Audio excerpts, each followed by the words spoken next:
कि एक योगी यानी एक तत्वदर्शी भक्त संत वो अगर आपके घर आवेगा तो कोई जकर चलाओगा भगवान की भक्ति का यथार्थ ज्ञान उस श्राद्ध करने वाले नहीं बताओगा। श्राद्ध का अर्थ होता है श्रद्धा से किया गया धार्मिक अनुष्ठान। तो ये कहाँ ले गए इसने, ये तो फिर पेट भरण पर आ खड़े करे इन्होंने। ये वो श्राद्ध वो जैसे दूसरा बना दिया इन्होंने। तो संत पूर्ण संत होते हैं, वो ज्ञान देते हैं, अपनी मजदूरी करते हैं, पहले पूरा ज्ञान समझाते हैं वो क्या कहना चाहता है, भगवान कैसा है, कौन है, और फिर दो रोटी खाएंगे कि तब बाद में उनके या अपनी आरती उर्ती करेंगे 100 प्रकार के अपने क्रियाक्रम करके जब कभी भोजन खाते हैं। तो वो हो सकता है उस प्यारी आत्मा का समझ में आ जाए भाई भक्ति ये करनी चाहिए, ये श्राद्ध नहीं करने चाहिए इस तरह। तो कहते हैं हो सकता है उन ब्राह्मणों का भी कल्याण करवा दे। एक समय एक रानी थी, भक्त संत रविदास जी की शिष्या होगी वो। अब जब तक वो संत रविदास जी कबीर परमात्मा के सर में नहीं आया था, यानी रहते थे साथ ही साथ वो, लेकिन परमात्मा ने भी उनको शरण में लिया नहीं था, क्योंकि रामानंद जी से उनको दीक्षा दिलाई थी।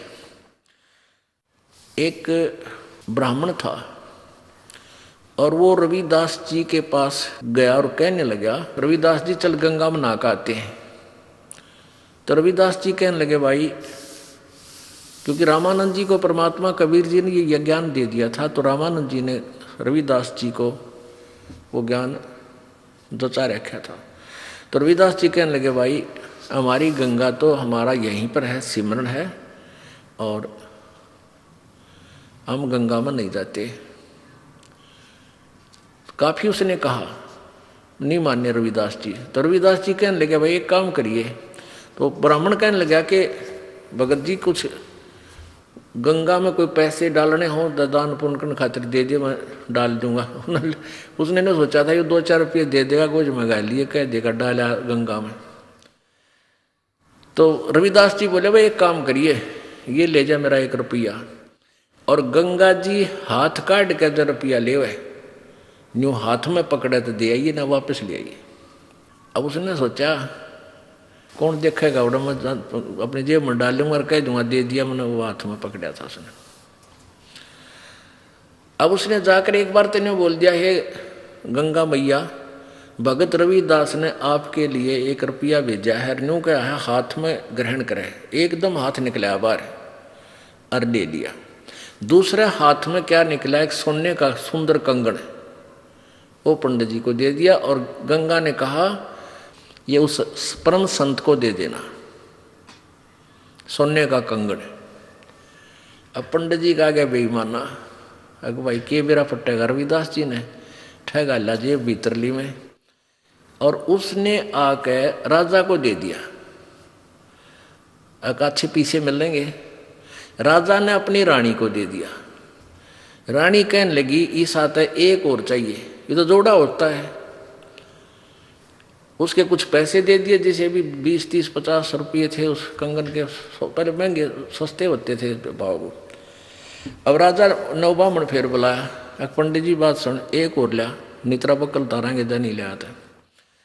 क्यों, उसा कंगन उसने सारा पटक सर पटक लिया, कितना नहीं पाया। वो जब दुखी हो लिया, अकीब जान बच्चा नहीं, रविदास जी के पास चले, शायद वो फिर 1 रुपया दे दे, मैं गंगा में दे आऊं और फिर वहां से मिलेगा मुझे। तो फिर रविदास जी के पास गया पंडित जी, कहने लगे भगत जी आज तेरे हाथ में मेरे परिवार की जान है। राजा ने जब वो 1-2 बार नकारा कर दिया, जी और तो ना पाता, ने बोला रानी का आदेश है, या तो लिया नहीं तेरे पूरे परिवार ने कोल्लू में पीड़ाएंगे। पहले ऐसे जुबान पर कानून होता था राजाओं का। अब वो घना डर गया, फिर आखिर में आया रविदास जी के चरणों में पड़ गया, रोए पड़ा। रविदास जी कहने लगे क्या हो गया, क्या हो गया ऋषि जी, क्या बात है, क्यों रो रहे हो? नो बोला जी जान बचा दो, आज आपके हाथ में मेरे परिवार का जीवन है। रविदास जी बोले भाई कहानी बता क्या है? नो बोला जी आपने जो वो रुपया दिया था वो मेरी जान का झाड़ हो गया, रविदास जी बोले भाई कारण बता, मेरा रुपये का कह रहा है, पहले तू ये बता वो रुपया मैया ने लिया कि नहीं तेरी ने बोला जी मैया ने लिया, एक हाथ से रुपया पकड़ लिया, दूसरे हाथ से कंगन दे दिया सोने का। मेरे को आ गया लालच, मैंने दे दिया राजा को, उसने मेरे 150 रुपये दे दिए उसके, यानी उसमें 100 रुपये तो आजकल लाख रुपये के बराबर थे। अब उसने रानी को दे दिया, रानी ने जिद कर दी कि एक और चाहिए तो जोड़ा होया करे। अब वो दूसरा मैं सारा सर पटक लिया, मुझे मिल नहीं रहा, राजा का आदेश से जो दूसरा नहीं लेकर आता है मेरे पूरे परिवार को खत्म करेगा। ने बोला 1 रुपया और दे दे,